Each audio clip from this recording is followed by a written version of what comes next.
নমস্কার, আমি জয়ন্তী। আমাদের চ্যানেলে আপনাদের সকলকে স্বাগত। আজকে আরও একটা নতুন ভিডিও নিয়ে আপনাদের সামনে হাজির হয়ে গেছি। আশা করব ভিডিওটি আপনাদের ভালো লাগবে। তো চলুন বেশি কথা না বাড়িয়ে ভিডিওটি শুরু করে নিই। তো মায়াপুরে গেছি এবং মায়াপুরে গিয়ে গোপী ড্রেস পরবো না, এটা তো হতেই পারে না।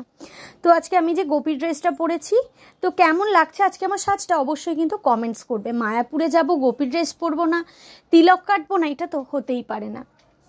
তোমরা তো এছাড়াও আমাদের বাড়ির অনুষ্ঠানেও দেখেছো আমি তিলক কাটি। তো গোপী ড্রেস পরা অবস্থায় কখনো তিলক কাটা হয়নি। তো এবার এই গোপী ড্রেসটা ওখানে গিয়ে প্রথম পরলাম। তো দুপুরবেলা তো দেখালামই, নামহট্টয় প্রসাদ গ্রহণ করেছিলাম আমরা, এবং তারপরে একটু রেস্ট নিয়ে বিকাল বিকাল বেরিয়ে পড়েছি। তো কেমন লাগছে আজকে আমার লুকসটা অবশ্যই কিন্তু কমেন্টস করো। আমরা এখন টোটোয় উঠে পড়েছি। আমরা রয়েছি এখন মন্দির চত্বরের ভেতরে। তো আমরা কোথায় যাচ্ছি না যাচ্ছি সেগুলোও কিন্তু শেয়ার করে নেব। তো তার আগে বলে রাখি, যারা যারা এখনও পর্যন্ত আমাদের চ্যানেলটি সাবস্ক্রাইব করনি তাদের কাছে রিকোয়েস্ট করব, প্লিজ চ্যানেলটি সাবস্ক্রাইব করে নিয়ে পাশে থাকা বেল বাটনটি কিন্তু অবশ্যই প্রেস করে দেবে। তাহলেই কিন্তু প্রথম নোটিফিকেশান তোমাদের কাছেই পৌঁছে যাবে। তো চলো আমরা কোথায় যাচ্ছি তোমাদের দেখাতে থাকি। বেশ অনেকটা রাস্তায় কিন্তু আমরা এই টোটো করে যাচ্ছিলাম। আর ভেতরটা এতটা সুন্দর, মানে মন্দির চত্বরের ইস্কনের যে চত্বরটা, বেশ প্রচুর জায়গা, অনেক অনেক জায়গা রয়েছে। মানে বুঝতেই পারছো টোটোয় করে যাচ্ছি মানে নিশ্চয়ই কম জায়গা নয়, বেশ অনেক জায়গায়। এবং চারিদিকটা যে এত সুন্দর, এই যে দেখো কি সুন্দর কটেজ মতো এখানে রয়েছে। তো এইটা আমি ঠিক জানি না, আমাদের সাথে যে প্রভু যাচ্ছিলেন টোটোয়, তো উনি বলছিলেন যে মানে মন্দির চত্বরের ভেতরে যারাই টোটো নিয়ে যান ওনারা প্রভু রয়েছেন, মানে ওনারাও দীক্ষিত ভক্ত, তো সেই কারণে ওনাদের প্রভু বলা হয়। তো এখানে টোটো করেও যাওয়া যায় এবং এছাড়াও কিন্তু গরুর গাড়িতেও যাওয়া যায়। তো যেহেতু আমরা যখন গেছি এবং ফিরেছি সেই সময় গরুর গাড়ি ছিল না, তো সেই কারণে আমরা আসতে পারিনি। আমরা টোটোয় করে গেছি এবং টোটোয় করে এসছি। দেখছেন কি সুন্দর না গরুগুলো, ভীষণ সুন্দর। তো যেটা বলছিলাম, তা ওই প্রভু বলছিলেন যে এইখানে যে কটেজগুলি রয়েছে এইগুলো কিন্তু নতুন হয়েছে। আর আমি জিজ্ঞাসা করে উঠতে পারিনি যে এইটা কি গেস্টদেরকে, মানে যেরকম ঘুরতে যাচ্ছি যারা, আমাদেরকে বুকিংয়ের জন্য কি দেওয়া হয় কি না, এত কিছু আর জিজ্ঞাসা করা হয়নি। তো ভেতরে কিন্তু এছাড়াও অনেক অনেক আরও কিন্তু ভবনও রয়েছে, তোমরা চাইলে কিন্তু সেখানে গিয়েও থাকতে পারো। এই যে কথা বলতে বলতে আমরা কিন্তু চলে এসেছি গোশালা। মায়াপুরে আসবেন আর গোশালায় আসবেন না, এটা তো হতেই পারে না। তো মায়াপুরে যারা যাবেন বলে ভাবছেন অবশ্যই কিন্তু গোশালায় আসবেন।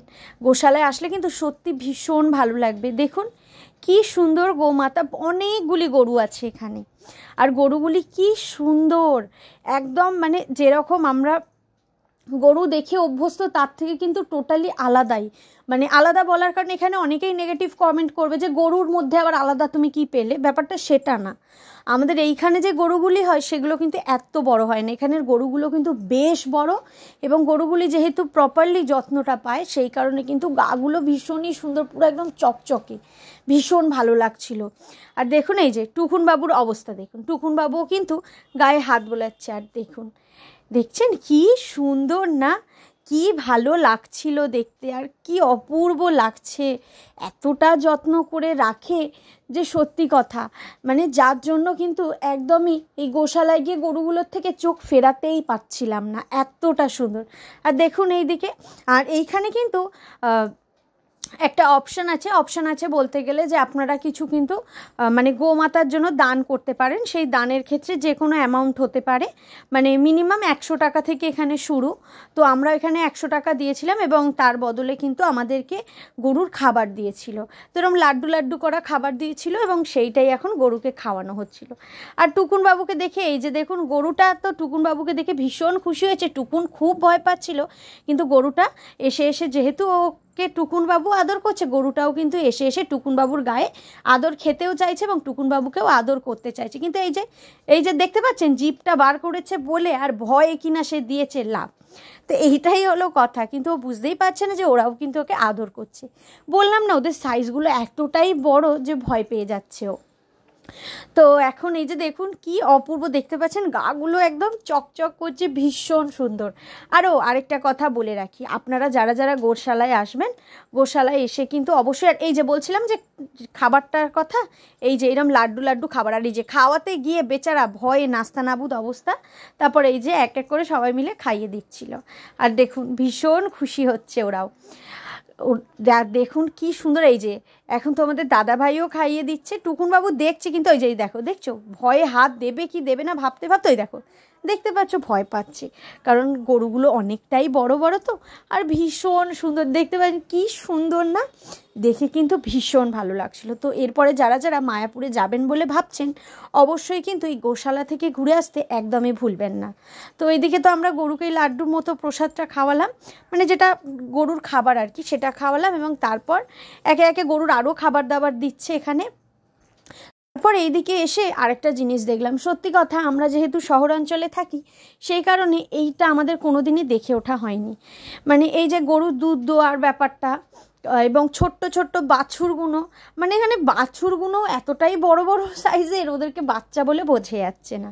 আর এদিকে দেখুন কি সুন্দরভাবে কিন্তু ওই প্রভু দুধ দুইছেন, যেটা কিন্তু কখনো আমরা দেখিনি। তো সেই কারণে যেন একটু দাঁড়িয়ে দেখছিলাম যে কি সুন্দরভাবে নিপুণ হাতে কিন্তু দুধ দোয়াচ্ছে, এবং ওই যে গরুটার পাটা কিন্তু বেঁধে রেখেছে, কারণ আমি তো এগুলো জানি না, তা আমি শুনলাম যে গরুর পাটা বেঁধে রাখার কারণ, না হলে কিন্তু গরু পা নাড়ায় এবং ওই পায়ে লেগে যায়, তো সেই জন্য কিন্তু পা গরুর বেঁধে রাখে। আর কি সুন্দরভাবে এখানে দুধ দোয়াচ্ছে, আর এই দিকে দেখুন কি ভালো লাগছে না, পুরো একটা পরিবেশটা না গ্রাম্য গ্রাম্য পরিবেশ। আর এই যে খাবারগুলো দেখতে পাচ্ছেন এগুলোই কিন্তু গোমাতার খাবার। তো আপনারাও যারা ভাববেন এখানে এসে গরুর জন্য মানে গো সেবা করবেন, তো অবশ্যই কিন্তু আপনারাও এখান থেকে খাবার নিয়ে গরুকে খাওয়াতেই পারেন। আর আমি এই যে হাত বাড়াচ্ছি দেখছেন, আর গরুগুলো এত শান্ত না, যেটা দেখে ভীষণ ভালো লাগছিল। তো এত বড় বড় একটু ভয় ভয় লাগছিল, কিন্তু ভীষণ শান্ত ওরা। তো তারপর এখান থেকে এসছি গোশালার ভেতরে কাউন্টারগুলিতে, এখান থেকে আমরা নিয়ে নিয়েছি লাড্ডু, মানে যেটা একদম দেশি ঘি দিয়ে যে লাড্ডু বানানো সেই লাড্ডু নিয়েছি। আর গোশালায় যারা আসবেন অবশ্যই কিন্তু দুধের আইটেমগুলো ট্রাই করবেন, ভীষণ টেস্টি। তো তারপর এখান থেকে আমরা লাড্ডুর দোকানটা থেকে লাড্ডু নিয়ে নিলাম, এবং এখান থেকে আমরা কিছু দুধের জিনিস নেব। তার মধ্যে তো এই জিনিসটা একদম মুখে লেগে থাকার মতো, ভীষণ সুন্দর, এটা হলো ক্ষীর। তো এই একটা ক্ষীর নিয়েছিলাম, এছাড়াও কিন্তু এখান দিয়ে আমরা লস্যি নিয়েছিলাম, দইও নিয়েছিলাম, টক দই মিষ্টি দই, এবং প্রতিটা জিনিসই কিন্তু ভীষণ সুন্দর আর ভীষণ টেস্টিও। তো আমার তো বিশেষত এই সবগুলোর থেকে সব থেকে যেটা বেশি ভালো লেগেছে সেটা হলো ক্ষীরটা। এই ক্ষীরটার স্বাদটা কিন্তু অপূর্ব। তো যারা যারা মায়াপুরে যাবেন ভাবছেন অবশ্যই কিন্তু এই গোশালাটা আপনারা ঘুরে আসতেই পারেন, এবং এইখান থেকে কিন্তু অবশ্যই এই দুধের আইটেমগুলো ট্রাই করতে পারেন, ভীষণ টেস্টি। এছাড়াও কিন্তু এখানে আপনারা ঘিও পেয়ে যাবেন, তো অবশ্যই কিন্তু যারা ঘি নেবেন ভাববেন অবশ্যই এখান থেকে কিন্তু নিয়ে নিতে পারেন। তো কেমন লাগলো আজকে আমাদের এই ভিডিওটা অবশ্যই কিন্তু কমেন্টস করে জানাবেন। যদি ভালো লাগে অবশ্যই কিন্তু লাইক কমেন্ট শেয়ার করতে একদমই ভুলবেন না। নিজেদের বন্ধুবান্ধব এবং পরিবারের সকলের সাথে কিন্তু ভিডিওগুলি অবশ্যই শেয়ার করে নেবেন। আর যারা যারা এখনও পর্যন্ত চ্যানেলটি সাবস্ক্রাইব করেননি তাদের কাছে রিকোয়েস্ট করব, প্লিজ চ্যানেলটি সাবস্ক্রাইব করে নিয়ে পাশে থাকা বেল বাটনটি কিন্তু অবশ্যই প্রেস করে দিতে একদমই ভুলবেন না, তাহলেই কিন্তু প্রথম নোটিফিকেশান আপনাদের কাছে পৌঁছে যাবে। আজকের ভিডিওটা এইটুকুই, দেখা হবে আবারও আপনাদের সাথে নতুন কোনো ভিডিওয়ে খুব তাড়াতাড়ি। ততক্ষণের জন্য সবাই ভালো থাকবেন, সুস্থ থাকবেন। সকলকে অসংখ্য ধন্যবাদ সম্পূর্ণ ভিডিওটি দেখবার জন্য।